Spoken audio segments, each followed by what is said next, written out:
ആര് അവള് മാത്രമല്ല അനുഭവിക്കുന്നത്. ഈ പെണ്ണ് അവർക്കൊരു ബാധ്യതയായിട്ട് നിൽക്കുന്നു കുടുംബത്തിന്. Hi everyone. 2 വർഷം മുമ്പ് കേരളത്തെ നടുക്കിയ ഒരു ഒളിച്ചോട്ടമാണ് ഷഫാന ശ്രീഹരിയുടെ കൂടെ പോയത്. പൊന്നുപ്രേക്ഷകരെ, എങ്ങനെയാണ് ഷഫാന നിലവിൽ ജീവിക്കുന്നത്, എന്താണ് ഷഫാനയുടെ സ്ഥിതി? ഈ വീഡിയോ നിലവിൽ ആരെങ്കിലും ഭർത്താവിനെ ചതിക്കാൻ പ്ലാൻ ഇട്ടവരാണെങ്കിൽ, നിങ്ങൾ ഈ അടുത്തായിട്ട് ഒളിച്ചോടാൻ പ്ലാൻ ഇടുന്നവരാണെങ്കിൽ ഈ വീഡിയോ മസ്റ്റായിട്ട് കാണുക. എന്താണ് ഷഫാനയുടെ നിലവിലെ അവസ്ഥ? ഇവളെ പെണ്ണുങ്ങളുടെ കൂട്ടത്തിൽ ഒരിക്കലും കൂട്ടാൻ പറ്റൂല. അത്രയും വൃത്തികെട്ട ഈ സ്ത്രീയുടെ നിലവിലെ അവസ്ഥ എന്താണ്? അവളുടെ അയൽവാസിയായിട്ടുള്ള ഒരാൾ ഒരു വോയിസ് ഇട്ട് പറഞ്ഞിട്ടുണ്ട്. എല്ലാം ഞാനിപ്പോൾ പ്ലേ ചെയ്തുതരാം. അതിനു മുമ്പ് ഒരു വീഡിയോ ക്ലിപ്പ്. ആരായിരുന്നു ഷഫാന? കോടീശ്വരിയായിരുന്നു ഷഫാന.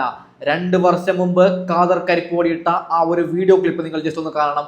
നിങ്ങൾ മറന്നു പോയവരാണെങ്കിൽ അതൊന്ന് കാണണം. അതിനുശേഷം അവരുടെ അയൽവാസി പറയുന്ന കാര്യങ്ങൾ ഞാൻ സൈഡിൽ വെച്ച് തരാം. ഓക്കെ, കേട്ടിട്ട് അങ്ങനെ മാത്രം കേൾക്കൂല, മനസ്സിലാവില്ല. ഇഷ്ടാണോ? കേട്ടാ, ഇതാരി പൊന്നോ, ഇത് നോക്കി. ഏതിച്ചാ ഇതേതിച്ച മോനോ? ഇത് നോക്ക്, ഇതാരി ചപ്പൂന്റിച്ചകാ. ഏടിണ്ടായിനി ഏടെ മുള്ളു അതിന്റെ പേർക്കണ്ടതാ. ഈ ചപ്പൂന്തിച്ചിനാ ചപ്പൂനെ? ചപ്പൂനെ മുകളിലോട്ട് പൊന്തിച്ചതാ. പക്ഷെ അതിൻ്റെ സ്റ്റേറ്റ്മെൻറ്റ് എടുക്കാൻ വേണ്ടി നമ്മൾ ബാങ്കിൽ പോയിരുന്നു. ബാങ്കിൽ പോയ ടൈമിനാണ് ശരിക്കും ഞങ്ങളൊക്കെ കണ്ണു തള്ളിപ്പോയത്. കാരണം 6.5 ലക്ഷം രൂപയാണ് 5 ദിവസത്തേക്ക് ബാംഗ്ലൂരിൽ നിന്ന് മറ്റേ ATM വഴിയും മറ്റു സ്ഥലം പിൻവലിക്കുന്നുള്ളത്. ഇവിടെ വരികയും ചെയ്യും. അതുകൂടാതെ സ്വിമ്മിംഗ് പൂൾ ഇറങ്ങും. ഇവിടെ എല്ലാ ക്യാമറ ഓഫ് ചെയ്ത് പുറത്തേക്ക് വന്നിട്ട് ഇതാ അവന്റെ ഡ്രസ്സാണ് ഈ കാണുന്നതൊക്കെ. അല്ല, ഇവിടെ വരികയും ചെയ്യും. അത് കൂടാതെ ഇവിടെ വന്നിട്ട് ഫുൾ ആർമാദിക്കും. രാത്രി ആരും എല്ലാവരും ഉറങ്ങിയ സമയത്ത് ഇതിനകത്താണ് ഇവരെ ചുറ്റുപാട്. അതായത് ഇവിടെ ഉമ്മ മാത്രം ഉള്ളത് കൊണ്ട് തന്നെ ഇനി എന്ത് സംഭവിച്ചു കഴിഞ്ഞാൽ അറിയാൻ പാടുന്നില്ല. അപ്പുറം വീടില്ല ഇപ്പുറം വീടില്ല. ഈ കാണുന്ന ഫ്രണ്ടിലത്തെ ഈ 2 വീടേ ഉള്ളൂ. വേറെ 2 സൈഡൊന്നുമില്ല. ആരും അറിയാൻ പോകുന്നില്ല. ഫുൾ ടൈം ഇവിടെ ഈ ക്യാമറ ഓഫ് ആക്കും. ഈ വലിയ ക്യാമറ വരെ, സോളാർ ക്യാമറ വരെ ഇവർ ഓഫ് ആക്കിയിട്ടാണ് പോകുന്നത്. അതായത് ഈ പറയപ്പെടുന്ന CCTV സംവിധാനം അല്ലെ? ഇവിടെ ഉണ്ട്. ഈ ക്യാമറ ഓഫ് ആക്കുന്നുണ്ട്, സോളാർ ക്യാമറ ഓഫ് ആക്കുന്നുണ്ട്. എല്ലാ ക്യാമറ ഓഫ് ആക്കിയതിന് ശേഷമാണ് ഇവന് ഇവിടെ വീട്ടിൽ കയറി വരുന്നത്. അത് മാത്രമല്ല, ഈ വീട്ടിൽ കയറണമെങ്കിൽ വേറെ കാര്യം എന്ന് പറഞ്ഞാൽ ഈ റിമോട്ട് ഇല്ലാതെ ഒരിക്കലും ഗേറ്റ് തുറക്കാൻ പറ്റില്ല. അത് ഇവിടുന്ന് തുറന്ന് ഓപ്പൺ ആക്കിയ ശേഷമേ അവർക്ക് ഇതിനകത്ത് കയറാൻ പറ്റുള്ളൂ. എന്ന് വെച്ച് കഴിഞ്ഞാൽ ഇത് അവൻ്റെ ഡ്രസ്സാണ്. ശ്രീഹരി എന്ന് പറയുന്ന വ്യക്തിയുടെ ഡ്രസ്സാണിത്. ഇതെല്ലാം ശ്രീഹരിയുടെ ഡ്രസ്സും ഇത് വെറുമോടെ. പിന്നെ അവള് ഇവിടെ വന്നിട്ട് പുറത്തേക്ക് ഇറങ്ങാൻ വേണ്ടിട്ട് കെട്ടിവെച്ച തുണിയാണിത്. ഇതുവഴി ഇവന് ഇതിന്റെ വീട്ടിന്റെ അകത്തേക്ക് കയറി കഴിഞ്ഞാല് ഈ തുണി പുറത്തേക്ക് പോകാൻ ഉപയോഗിക്കുന്ന തുണിയാണിത്. ഇതിലിങ്ങനെ ചാടിയിട്ട് ആ മതിലിൽ കയറിയിട്ട് നേരെ അങ്ങോട്ട് ആ റോഡ്.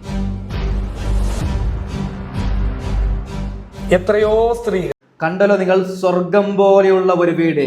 ഭർത്താവ് എന്ന് പറഞ്ഞാൽ മാലാക പോലെയുള്ള ഭർത്താവ്. ചെലവിന് കൊടുക്കുന്നത് 5 ലക്ഷവും 4 ലക്ഷവും. ആഡംബരമായ ജീവിതമായിരുന്നു ഷഫാനയുടെ ജീവിതം. അവൾ തന്നെ ഇല്ലാതാക്കുകയാണ്. തൻ്റെ ഭർത്താവ് വിദേശത്ത് ജപ്പാനിൽ പണിയെടുത്ത് ചാവുമ്പോൾ രാത്രി സമയത്ത് ശ്രീഹരിയെ വിളിച്ചുകൊണ്ട് അവള്, ഞാൻ എന്താണ് പറയേണ്ടത്, അത്രയും വൃത്തികെട്ട ആ പെണ്ണിനെ ഒരു ദിവസം പിടിക്കുകയാണ്. അതിൻ്റെ ഓഡിയോ ക്ലിപ്പ് ഞാൻ അവസാന ഭാഗം, അതായത് ആ കുഞ്ഞ് കരഞ്ഞുകൊണ്ട് പറയുന്ന ഓഡിയോ ക്ലിപ്പ് അവസാന ഭാഗം ഞാൻ വെച്ചു തരാം. പൊന്നുപ്രേക്ഷകരെ, ഇന്ന് എന്താണ് അവൾ അനുഭവിക്കുന്നത്? അതിന്റെ ഓഡിയോ ക്ലിപ്പാണ്. സത്യം പറഞ്ഞു കഴിഞ്ഞാൽ ആ കുടുംബം കരയുകയാണ്. ആര് അവള് മാത്രമല്ല അനുഭവിക്കുന്നത്. അവളുടെ മാതാപിതാക്കൾ ഇന്ന് വയോധികരാണ്, വയസ്സാണ്, അവർക്ക് വേറെ വരുമാനമൊന്നുമില്ല. ആലോചിച്ച് നോക്കൂ. വളരെ മാന്യമായ രീതിയിൽ ആ കുടുംബത്തിന് എല്ലാവിധ സംരക്ഷണവും സംവിധാനവും ലഭിച്ച് ജീവിക്കുക. അപ്പോഴാണ് ഇവൾക്ക് എന്ത് തോന്നിയത്? ഈ പറയുന്ന ശ്രീഹരിയുമായിട്ടുള്ള അവിഹിതം തുടരണമെന്ന് തോന്നിയത്. ഈ വയോധികരായ ഈ മാതാപിതാക്കൾക്ക് ജീവിക്കാൻ വേറെ വരുമാനങ്ങളൊന്നുമില്ല. ഈ പെണ്ണ് അവർക്കൊരു ബാധ്യതയായിട്ട് നിൽക്കുന്നു കുടുംബത്തിന്. അതുകൊണ്ട് തന്നെ ആ ഷഫാനയുടെ കുടുംബത്തിൽ നിന്ന് ഒരു പെൺകുട്ടിയെ വിവാഹം ചെയ്യുവാനോ ഒരു ആൺകുട്ടിക്ക് ഭാര്യയെ വധുവിനെ സ്വീകരിക്കുവാനോ സാധിക്കാത്ത വണ്ണം അങ്ങേയറ്റം പ്രയാസത്തിലാണ് ആ കുടുംബം കഴിഞ്ഞു. ഓക്കെ, ഇനിയുമുണ്ട്. ഞാൻ പറഞ്ഞതുപോലെയാണ് ഇദ്ദേഹം പറഞ്ഞത്. അതായത് ഒരു പെണ്ണും ഒരാണിനും നല്ല ബന്ധം അവിടെ നിന്ന് കിട്ടുന്നില്ല എന്നാണ്. ഷഫാന കാരണം എത്ര കുടുംബമാണ് ഷഫാന നീ കാരണം ഇല്ലാതായത്. നിന്റെ അനിയത്തിമാർക്കും ആ ഫാമിലിയിലുള്ള എന്തിനു പറയുന്നു 10 തലമുറക്ക് പോലും പെണ്ണ് കിട്ടുന്നില്ല, പെണ്ണിന് ചെക്കന്മാരെ കിട്ടുന്നില്ല എന്നാണ് പറഞ്ഞത്. ഒളിച്ചോടാൻ പ്ലാനിട്ടവരെ നിങ്ങൾ അനുഭവിക്കും. എന്തിനു വേണം കിരൺ ഫാത്തിമ, ഹിബ ഫാത്തിമ ഒളിച്ചോടി വന്നില്ലേ? ഇവരുടെ അവസ്ഥ നിങ്ങൾ കണ്ടില്ലേ? നരകിക്കുകയാണ്. അത് അടുത്ത വോയിസ് കേൾക്കുമ്പോൾ നിങ്ങൾക്ക് മനസ്സിലാവും. ബാക്കിയും കൂടി കേട്ട് നോക്കാം. ഇപ്പോൾ ഈ പറയുന്ന സഫാന കട്ടപ്പുകയിലുമാണ്. മാത്രമല്ല സഫാനയുടെ മാതാപിതാക്കള് കണ്ണീര് കുടിച്ചു കഴിയുകയുമാണ്. കാരണം അതങ്ങനെ തന്നെയാണല്ലോ. പല വിവാഹങ്ങളും ഇതിനു ശേഷം ഈ പറയുന്ന സഫാനക്ക് വന്നിരുന്നു എങ്കിലും ഒരു വിവാഹവും ഇതുവരെ ശരിയായി നടന്നിട്ടില്ല. അതെങ്ങനെയാ നടക്കുക? അല്ലെ, അന്വേഷിച്ച് ആ വീടിന്റെ അടുത്ത് 2-3 ആളുകളോട് ചോദിക്കില്ലേ?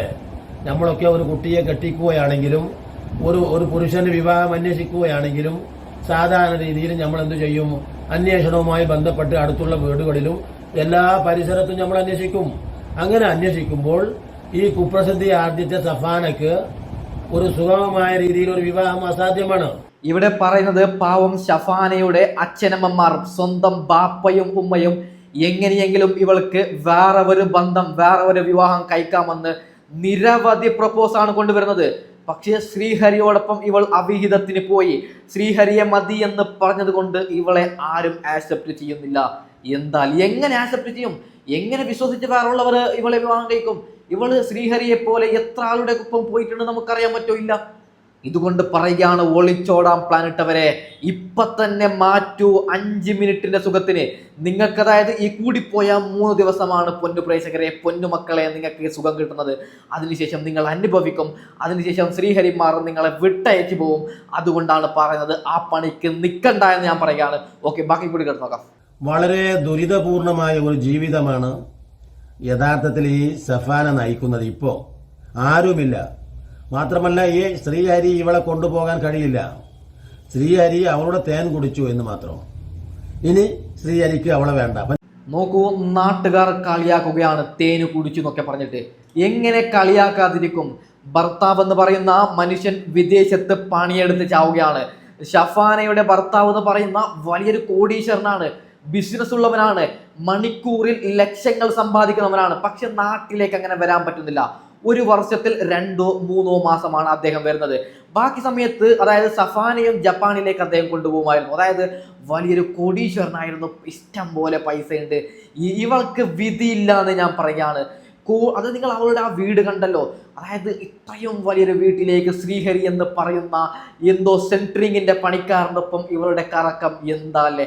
അതിനുശേഷം ചങ്ക് പൊട്ടിക്കൊണ്ട് ആ ഭർത്താവ് ഇവളോട് ചോദിക്കുകയാണ്, കുഴപ്പമില്ലടി, നീ ശ്രീഹരിയോടൊപ്പം പോയത് കുഴപ്പമില്ല, ചിലപ്പോൾ എൻ്റെ പ്രശ്നമായിരിക്കും, ഞാൻ നാട്ടിലില്ലാത്തത് കൊണ്ടായിരിക്കും, ഞാൻ അതിനെ ക്ഷമിച്ചു, എൻ്റെ കൂടെ നീ ഇനി ജീവിക്കുന്നു എന്ന് പറയുമ്പോൾ ഇവൾ ആ സമയത്ത് പറയുകയാണ്, ഇല്ല, എനിക്ക് ശ്രീഹരി മതി, എൻ്റെ ജീവനാണ് ശ്രീഹരി.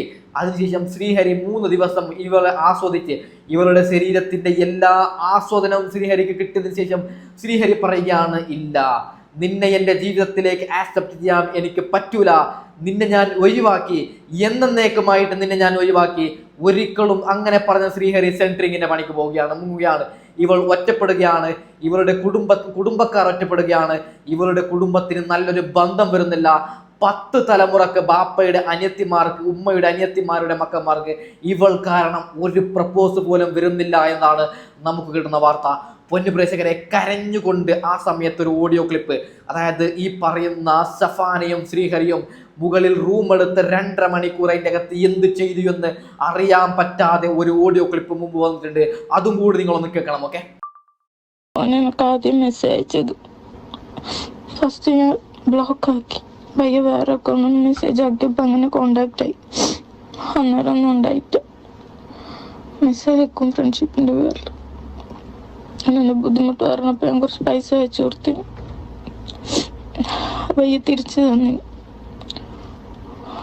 അവിടുന്ന് തിരിച്ചിങ്ങോട്ട് ജപ്പാനിലേക്ക് വരാൻ നിൽക്കുമ്പോൾ ബാംഗ്ലൂരിൽ നിന്ന് കണ്ടിട്ടുണ്ടായി. ഒരുമിച്ച് എല്ലാവരും മോളിൽ പോയി. തിരിച്ചു വരുമ്പോൾ വന്നിട്ട് ഡ്രോപ്പ് ആക്കിയിട്ട് പിന്നെ റൂമിലേക്ക് വന്നു. ഒരുമിച്ച് റൂമിൽ കുറച്ച് നേരം ഉണ്ടായി, 2.5 മണിക്കൂർ ഉണ്ടായി. അവിടുന്ന് ഒരുമിച്ച് ഫുഡ് കഴിച്ച് കിസ് ചെയ്തിന്, ബെഡിൽ ഒരുമിച്ച് കിടന്നു. അവിടുന്ന് കുറച്ച് കഴിയുമ്പം പോയി. പിറ്റേന്ന് എയർപോർട്ടിലേക്ക് എന്തിനാണ് ബ്രോ ഇത് ഇപ്പൊ പ്ലേ ചെയ്യുന്നത്? +1 +2 പഠിക്കുന്ന പെൺപിള്ളേര്, അതിനുശേഷം നിക്കാഹ് ഉറപ്പിച്ച പെൺകുട്ടികള്, അതായത് മുഹൂർത്തമൊക്കെ ഇന്ന തീയതിയിൽ അമ്പലത്തിൽ വെച്ച് വിവാഹം, അല്ലെങ്കിൽ ഇന്ന പള്ളിയിൽ നിക്കാഹ് എന്ന് ഉറപ്പിച്ച ഒരു തീയതി ഉറപ്പിച്ച അങ്ങനെ കുറെ പെൺകുട്ടികൾ ഉണ്ടാവുമല്ലോ. അവർക്കൊക്കെ ഒളിച്ചോടാൻ പ്ലാൻ ഉണ്ടെങ്കിൽ മക്കളെ ഇല്ലാതാക്കി കളയൂ. ഒരു കാര്യം പറയുകയാണ്, 3 ദിവസം സുഖം കിട്ടും. അതിനുശേഷം ഹിബ ഫാത്തിമ അനുഭവിച്ചതുപോലെ, ഈ പറയുന്ന ഷഫാന അനുഭവിക്കുന്നത് പോലെ നിങ്ങളുടെ ജീവിതവും അങ്ങനെ ഇല്ലാതാവുമെന്ന് ഞാൻ പറയാണ്. അതുകൊണ്ട് അങ്ങനെ വല്ല പ്ലാൻ ഉണ്ടെങ്കിൽ ഇപ്പൊ തന്നെ കളയോ. അതൊക്കെ ഇല്ലാത്തതാണ്. 3 ദിവസമാണ് സുഖം.